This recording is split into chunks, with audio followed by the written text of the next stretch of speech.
Hello everyone, I hope you're doing okay.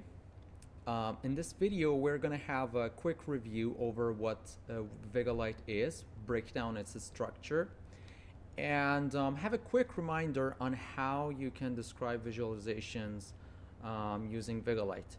So let's start with this.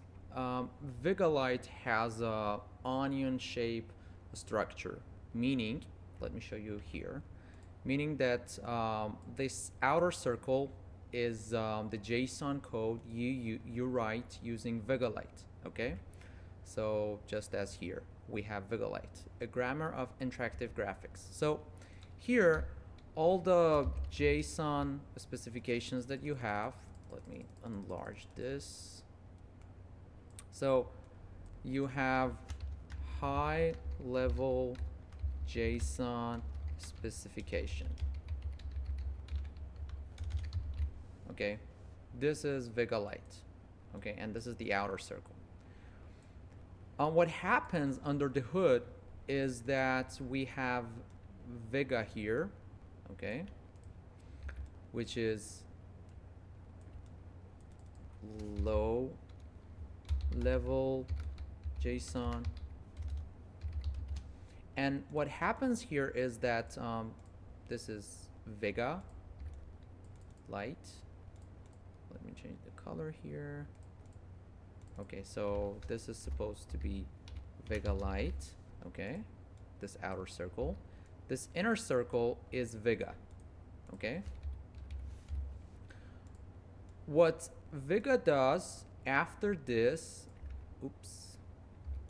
is that it turns this low-level JSON to either SVG or HTML5 canvas.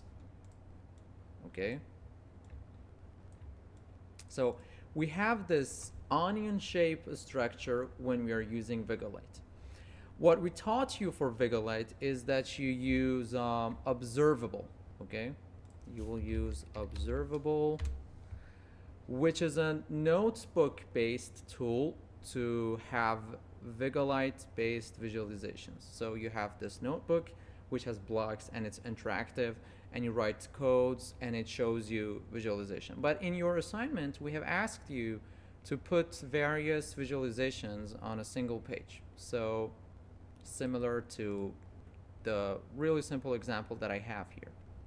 So you will be using JavaScript to define your visualization. So JavaScript is another level of abstraction added to this hierarchy. Okay, so here we have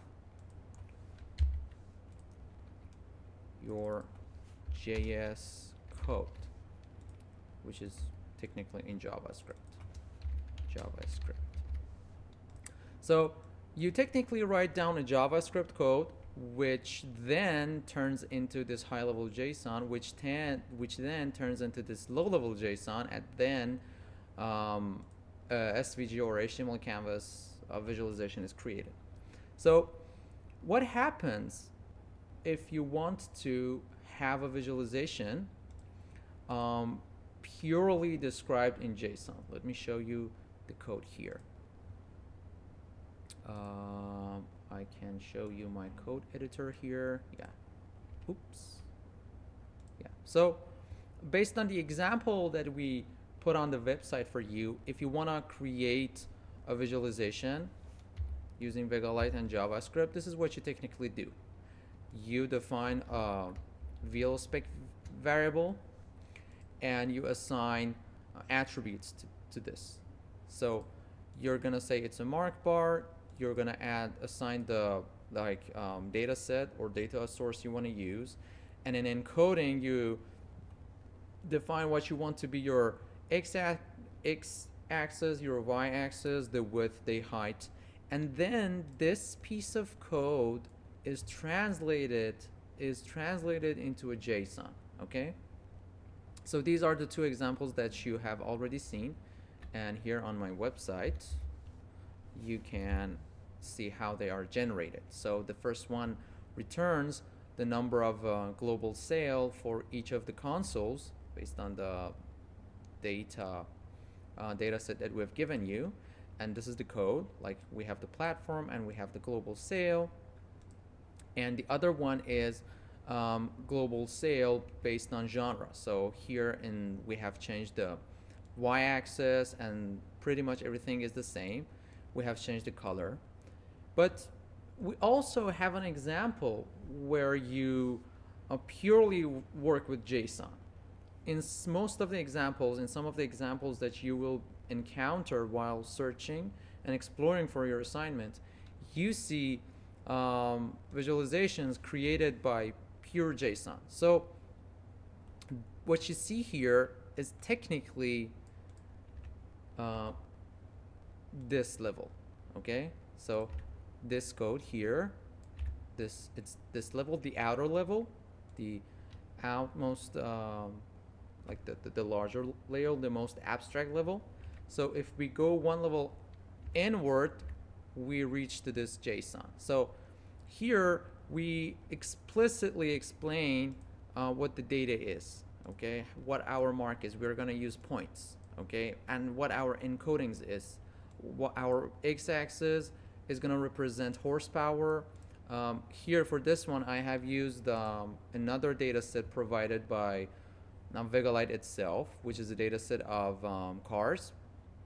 As we can see, the fields are name, the fuel consumption rate, miles per gallon, the number of cylinders, and the horsepower, the weight, the acceleration speed.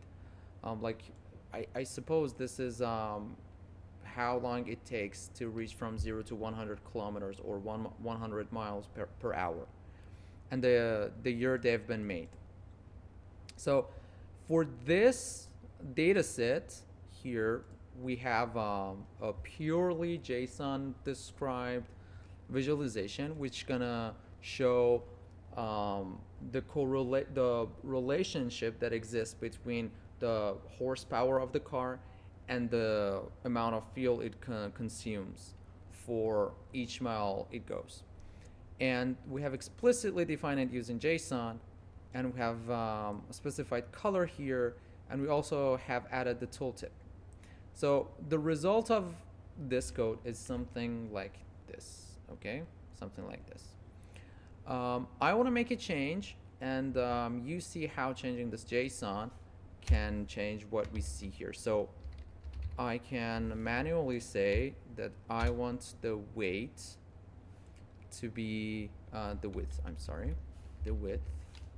to be as equal as the container's width, okay? So if I save this, and this one is on my local device, yeah, so what we see here is that this is covering the whole width as the container.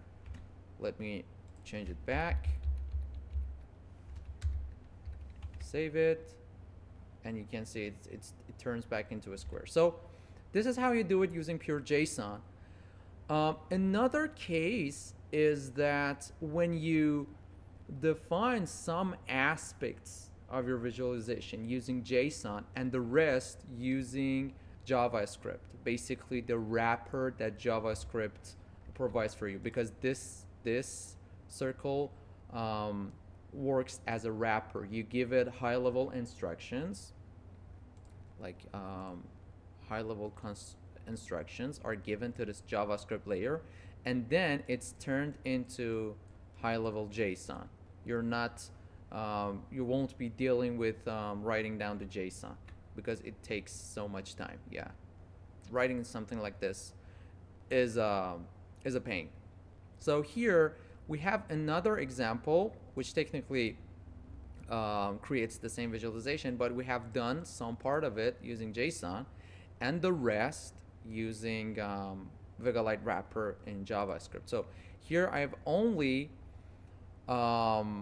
assigned X and Y axes and assigned color, and the rest, which is where to read the data from, and how, like, add a style to the mark point, or like assigning width. I can like here you can see that the width covers the whole container width, but if I change this into, I don't know, 600, it's gonna be something like this. And if I turn it to 200, it's gonna be like this. Okay, so yeah, container. This is another form of doing it. And like at the end, the render part is the same. It's just the same. You're saying to render this variable, this Vega-Lite object, into this view, and make sure that on your style.css you also have your CSS IDs defined, and you include them also in your HTML. So yeah, this is basically how you include different visualization using different methods in your project. Yeah, besides this, I just want to remind you that if you have any questions, you can ask us on Discord, via email. And yeah, I hope that this video has given you a better understanding of Vega-Lite's structure, this onion-shaped structure, and what happens under the hood. You write a JavaScript, it turns into high-level JSON, it then turns to low-level JSON, and it then turns into actual HTML and SVG code. Okay, so this is what happens. This is a top-down structure. So wherever you have any issue with the JavaScript code you're writing, you can like edit the specification directly using JSON format. Okay? Take care. Have a good time.